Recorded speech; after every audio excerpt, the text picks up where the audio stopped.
नमस्कार, दिन भर की बड़ी खबरों में आपका स्वागत है। मैं हूं आंचल।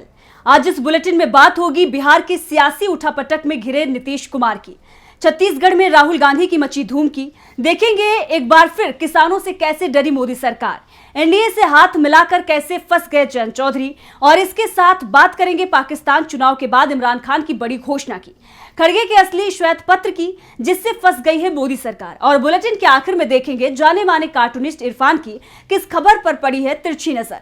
लेकिन तमाम बड़ी खबरों से पहले एक नजर सुर्खियों पर। कथित शराब घोटाले मामले में गिरफ्तार आप नेता मनीष सिसोदिया को राउज एवेन्यू कोर्ट से मिली राहत। भतीजी की शादी में शामिल होने के लिए कोर्ट ने दी 3 दिन की अंतरिम जमानत। सुप्रीम कोर्ट ने जनहित याचिका पर सुनवाई करते हुए कहा, राज्यों में डिप्टी सीएम की नियुक्ति असंवैधानिक नहीं, ये सिर्फ एक ओहदा, कोई अतिरिक्त लाभ भी नहीं मिलता। हेमंत सोरेन की याचिका पर अब 27 फरवरी को सुनवाई। हाईकोर्ट ने ईडी को एक बार फिर बात रखने को कहा, 3 दिन की बढ़ी रिमांड की अवधि। शेयर बाजार में आई गिरावट, सेंसेक्स 523 अंकों की गिरावट के साथ 71,072 अंक पर हुआ बंद, तो निफ्टी 166 अंकों की गिरावट के साथ 21,616 अंक पर हुआ बंद। तो ये थी सुर्खियों के बाद अब सीधे चलते हैं बिहार, जहां पिछले 14 दिनों से नीतीश सरकार पर बर्खास्तगी की तलवार लटक रही थी। एनडीए में शामिल होने के बाद आज नीतीश कुमार को विधानसभा में फ्लोर टेस्ट का सामना करना पड़ा, और इसके साथ ही विधानसभा अध्यक्ष के खिलाफ अविश्वास प्रस्ताव पेश हुआ। अविश्वास प्रस्ताव पास होने के कारण स्पीकर अवध बिहारी चौधरी को पद से हटाया गया, और फ्लोर टेस्ट की वोटिंग से पहले आरजेडी ने वॉकआउट कर दिया, जिससे 129 वोटों के साथ नीतीश कुमार की सरकार तो बच गई, लेकिन आरजेडी नेता तेजस्वी यादव ने आज विधानसभा में अपने भाषण में नीतीश कुमार को जबरदस्त तरीके से घेरा, जिससे अगले चुनाव में जेडीयू और बीजेपी दोनों की हार के खतरे बढ़ गए हैं। तो तेजस्वी यादव ने पूरे सदन में नीतीश कुमार के पलटी मारने से लेकर मोदी की गारंटी और कर्पूरी ठाकुर के साथ छल करने वाली बीजेपी का जिक्र कर सरकार को बुरी तरह से घेरा है। तेजस्वी का आज का यह भाषण बिहार में आने वाले चुनाव पर गहरा असर कर सकता है। इधर राहुल गांधी ने भी भारत जोड़ो न्याय यात्रा में आज एक बार फिर जनता को आगाह किया कि किस तरह से मोदी सरकार आर्थिक अन्याय को बढ़ावा दे रही है। राहुल गांधी ने यात्रा के 30वें दिन बीजेपी शासित छत्तीसगढ़ में मोदी सरकार पर बड़ा वार किया है। राहुल गांधी की यात्रा में आज क्या रहा खास, देखिए इस रिपोर्ट में। न्याय यात्रा का आज 30वां दिन है। आज ये यात्रा छत्तीसगढ़ के कोरबा में है। कांग्रेस नेता राहुल गांधी ने आज सुबह सीतामढ़ी चौक से यात्रा का आगाज किया। ट्रांसपोर्ट नगर पहुंचकर जनसभा को संबोधित किया। इस दौरान राहुल ने ओबीसी, जीएसटी, अग्निवीर योजना को युवाओं से छल बताते हुए मोदी पर हमला बोला है।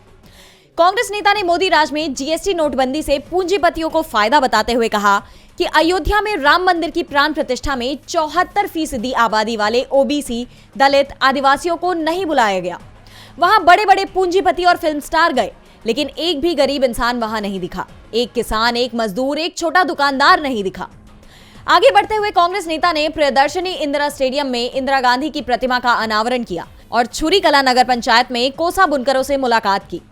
कोसा मार्केट की छुरी में यात्रा का स्वागत समारोह हुआ।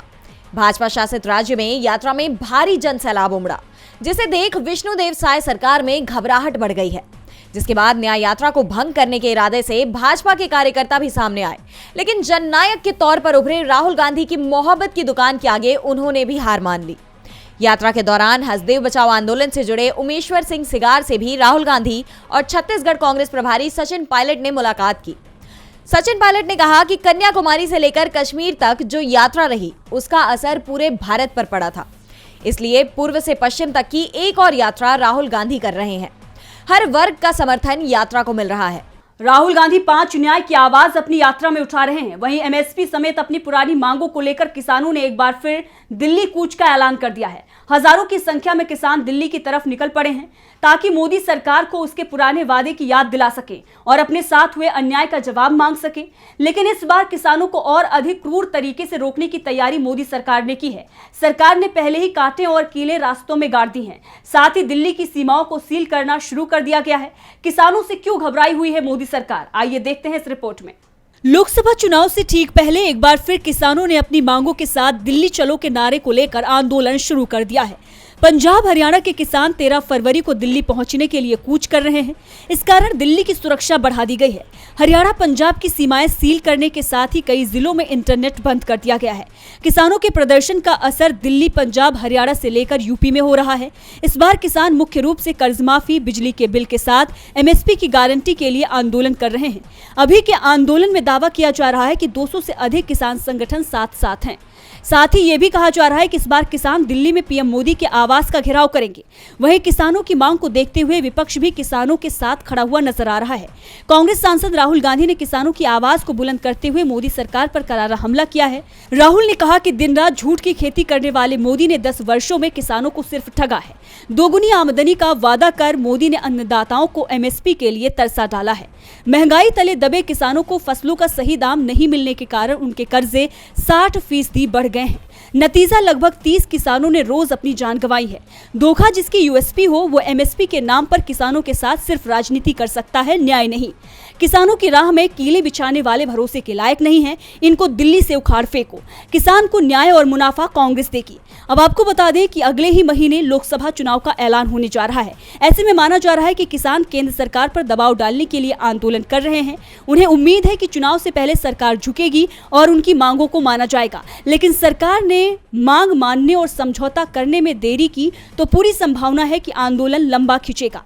अगर ऐसा होता है तो धीरे धीरे आंदोलन राष्ट्रव्यापी हो जाएगा और चुनाव में भाजपा को तगड़ा नुकसान होगा, क्योंकि आचार संहिता के बाद सरकार के पास करने को कुछ खास नहीं रहेगा। मोदी सरकार एक बार किसानों के सामने घुटने पर आ चुकी है, इसीलिए दोबारा किसान आंदोलन को शुरू होने से रोकने के लिए सारे पैतरे आजमाए जा रहे हैं। हालांकि चौधरी चरण सिंह को भारत रत्न देकर मोदी सरकार खुद को किसानों का रहनुमा साबित करना चाहती है। चौधरी चरण सिंह को भारत रत्न के बाद उनके पोते और अभी आरएलडी के मुखिया जयंत चौधरी को भी बीजेपी ने अपने खेमे में शामिल कर लिया है। हालांकि एनडीए में शामिल होकर खुद जयंत चौधरी फंस गए हैं। वहीं पूर्व राज्यपाल सत्यपाल मलिक ने भी जयंत चौधरी की सुविधा परस्त राजनीति पर सवाल उठाए हैं। देखिए ये रिपोर्ट। लोकसभा चुनाव से पहले इंडिया गठबंधन लगातार अपने कुनबे को मजबूत कर रहा है, तो वहीं दूसरी तरफ बीजेपी भी अपने कुनबे को मजबूत करने में एड़ी चोटी का जोर लगा रही है। इसी कड़ी में बीजेपी जयंत चौधरी को अपने पाले में लाकर अपनी मजबूती को धार देने में लगी हुई है। लेकिन इस सब के बीच जयंत चौधरी को झटका लगता हुआ नजर आ रहा है। सूत्रों से मिली जानकारी के हिसाब से यूपी में जयंत की पार्टी आरएलडी के 9 में से 4 विधायक सपा के संपर्क में हैं।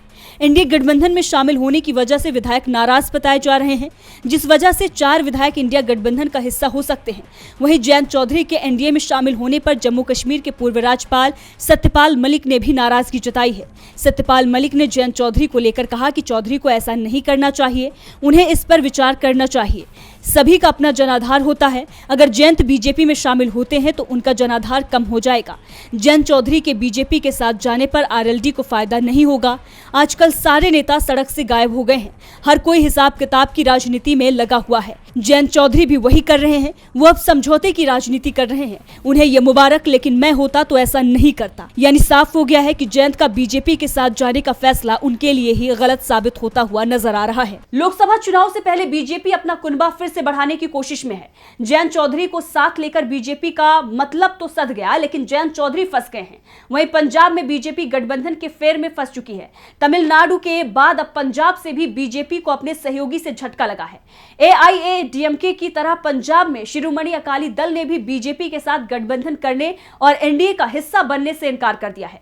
क्या रुख है अकाली दल का, देखिए इस रिपोर्ट में। लोकसभा चुनाव से पहले जहां एक तरफ बीजेपी अपने कुनबे को मजबूत करने में लगी है, तो दूसरी तरफ उसे दक्षिण से लेकर उत्तर तक झटकों का सामना करना पड़ रहा है। पहले दक्षिण में बीजेपी के लिए दरवाजे बंद हुए, तो वहीं अब उत्तर में भी बीजेपी के लिए दरवाजे बंद होते दिखाई दे रहे हैं।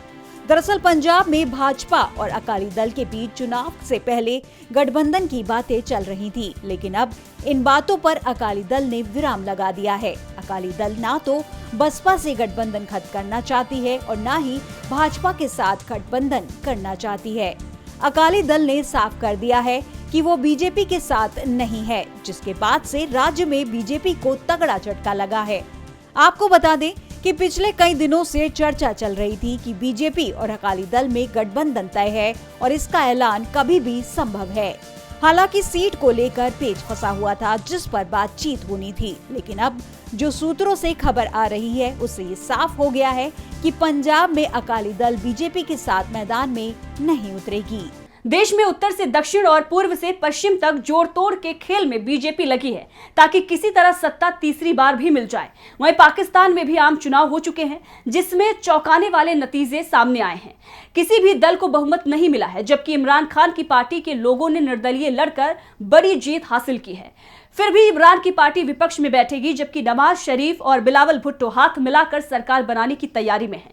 क्या है पाकिस्तान का सियासी हाल, देखिए इस रिपोर्ट में। पाकिस्तान में हुए आम चुनाव के नतीजे आ चुके हैं। पूर्व प्रधानमंत्री इमरान खान की पार्टी तहरीके इंसाफ सबसे ताकतवर होकर उभरी है। हालांकि इमरान खान की पार्टी ने अपने सिंबल पर चुनाव नहीं लड़ा था और उम्मीदवारों को बाहर से समर्थन दिया गया था। आम चुनाव में ऐसे करीब 101 निर्दलीय उम्मीदवारों की जीत हुई है। इसके बावजूद इमरान खान और उनकी पार्टी का भविष्य अधर में लटका हुआ है। आम चुनावों के नतीजों से साफ है कि पाकिस्तान में राजनीतिक अस्थिरता बरकरार रहने वाली है। यहाँ कोई भी पार्टी बहुमत के आंकड़े 133 के संख्या बल को नहीं छू सकी है। ऐसे में चुनाव के बाद एक बार फिर सैन्य दखल शुरू हो गई है। चुनावी नतीजों से साफ हो गया है कि सेना यहाँ किंग मेकर की भूमिका निभाने वाली है और वही पर्दे के पीछे रहकर सरकार भी चलाएगी। पाकिस्तान में खंडित जनादेश के बाद गठबंधन की सरकार की भी चर्चा तेज हो गई है। मीडिया में आई खबरों के मुताबिक 3 बार के प्रधानमंत्री रहे नवाज शरीफ के नेतृत्व वाली पाकिस्तान मुस्लिम लीग ने गतिरोध समाप्त करने के लिए प्रतिद्वंद्वी दलों के समक्ष भागीदारी वाली गठबंधन सरकार का विचार पेश किया है। PMLN के वरिष्ठ नेता ने भविष्य की कार्रवाई के संबंध में विचार विमर्श को लेकर लाहौर के जाति उमराग में पार्टी के शीर्ष नेताओं की एक बैठक के बाद मीडिया कर्मियों से कहा कि PMLN ने केंद्र में संघीय सरकार बनाने के लिए अपने पूर्व सहयोगियों के साथ परामर्श शुरू कर दिया है। उन्होंने कहा, केवल PMLN के समर्थन से संघीय सरकार बनाने की संभावना है। यह एक भागीदारी वाली गठबंधन सरकार होगी। बता दें, 266 सदस्यीय नेशनल असेंबली में नवाज शरीफ की PMLN के पास 75 सीटें हैं, जो तकनीकी रूप से सबसे बड़ी पार्टी बनकर उभरी है। संख्या बल के आधार पर PMLN और बिलावल भुट्टो की PPP दोनों केंद्र में गठबंधन सरकार बनाने की स्थिति में है। ऐसे में नवाज शरीफ की पार्टी और बिलावल भुट्टो के बीच गठबंधन हो सकता है। हालांकि PMLN सुप्रीमो नवाज शरीफ ने घोषणा की है कि इमरान खान की PTI को छोड़कर सभी पार्टियों को आगामी गठबंधन में हाथ मिलाना चाहिए। और अब बात मल्लिकार्जुन खड़गे के असली श्वेत पत्र की। संसद का बजट सत्र समाप्त हो चुका है, लेकिन इस सत्र में बीजेपी ने जो श्वेत पत्र जारी किया था उस पर राजनीतिक बयानबाजी अभी भी तेज है। श्वेत पत्र को लेकर भाजपा के मंसूबे बुरी तरह से फेल हो गए हैं। एक बार फिर कांग्रेस अध्यक्ष मल्लिकार्जुन खड़गे समेत कांग्रेस प्रवक्ता सुप्रिया श्रीनेत ने श्वेत पत्र पर भाजपा की पोल सबके सामने खोलकर रख दी है। आखिर कैसे भाजपा की साजिश उस पर ही पड़ गई है भारी, जानने के लिए देखिए ये रिपोर्ट। मोदी सरकार ने संसद के बजट सत्र की अवधि एक दिन बढ़ाकर सदन में श्वेत पत्र पेश किया था। श्वेत पत्र में मोदी सरकार ने कांग्रेस के बीते 10 साल के कार्यकाल की तुलना भाजपा के कार्यकाल से की और कांग्रेस की गलत नीतियों, गलत फैसलों पर प्रकाश डालने की कोशिश की। लेकिन भाजपा की ये कोशिश बुरी तरह नाकामयाब हो गई है।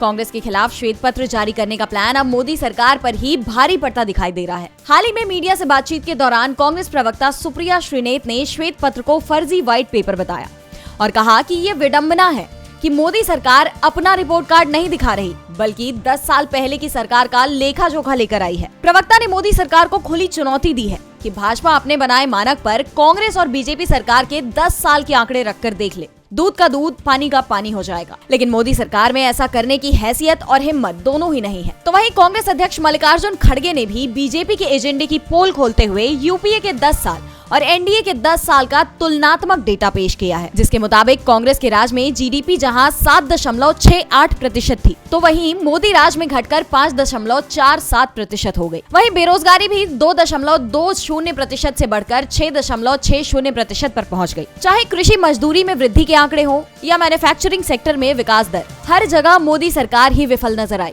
अब इस पर क्या जवाब देगी मोदी सरकार, ये देखना दिलचस्प होगा। और बुलेटिन के आखिर में देखते हैं जाने माने कार्टूनिस्ट इरफान की किस खबर पर पड़ी है तिरछी नजर।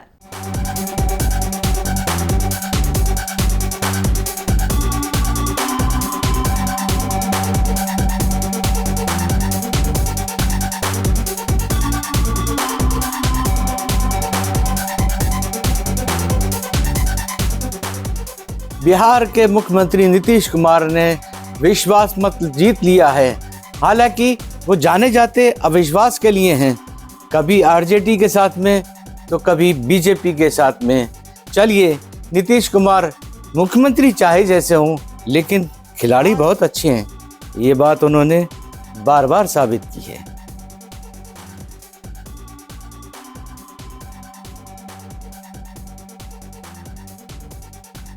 बहुत बहुत शुक्रिया इरफान जी। तो आज इस बुलेटिन में इतना ही। देखते रहिए डीबी लाइव। नमस्कार।